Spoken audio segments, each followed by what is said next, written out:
Next, compost తయారు చేయడం నేర్పడం ఏ మౌలిక కర్తవ్యాన్ని చెందింది? To protect and improve the nature. పర్యావరణ పరిరక్షణ మరియు అభివృద్ధి మౌలిక కర్తవ్యాల్లో ఒకటిగా దీన్ని ప్రకటించుకోవచ్చు. దీనికి సంబంధించి మనకి చాలానే చూసుకోవచ్చు. ఇది మాత్రం గుర్తుపెట్టుకోవాల్సిన విషయం అందరూ.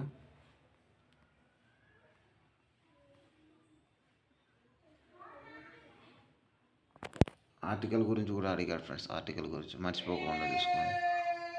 16వ భిక్షాటనలో నిమగ్నమైన వారిని పునరావాసం చేయడానికి 2022లో ప్రారంభించిన పథకం ఏది?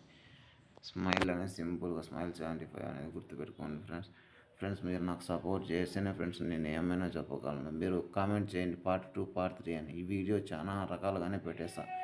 ఇంకా చిన్న క్వశ్చన్ మీరు సపోర్ట్ చేస్తే కంపల్సరీ అన్నీ మీకు అందేలా చేస్తాను. ఎందుకంటే ప్రతి ఒక్క దాంట్లో పోయి అన్ని క్వశ్చన్లు ఎత్తుక్కోలేరు కదా. ఎందుకంటే నేనంటే ఏదో ఎతికాను, నేను ఎతకడం వల్ల మీకు ఉపయోగపడుతుంది అనేసి నేను వీడియోలు పెడుతున్నాను. National mission of financial inclusion ఆర్థిక సేవలకు ప్రాప్యతను నిర్ధారించే జాతీయ కమిషన్ ఏది అనేది ఇచ్చారు.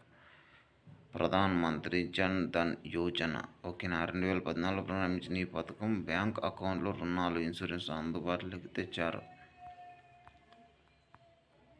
హర్షవర్ధన రాయకపోయిన నాటకం ఏది? విక్రమో ఉర్వాసీయం. కాళిదాసు రచన ఇది. హర్షవర్ధన్ రాయలేదు. హర్షవర్ధనుడు రాసినది రత్నవాలి, నాగానంద, ప్రియదర్శిని.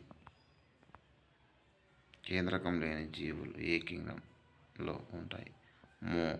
నేర. ఇది అందరికీ తెలిసినదే. ఇది చూసుకోండి. కొంచెం నీకు ఎక్స్ప్లెనేషన్ కూడా ఇచ్చాం. భారత ఉపరాష్ట్రపతి సంబంధించిన ఆర్టికల్ ఏది? ఇది 63వ ఆర్టికల్ గురించి చాలా ఇంపార్టెంట్ ఫ్రెండ్స్. ఇది మాత్రం చాలా అంటే చాలా ఇంపార్టెంట్. సబ్స్క్రైబ్ చేసుకుని నాకు సపోర్ట్ చేస్తారని కోరుకుంటున్నాను.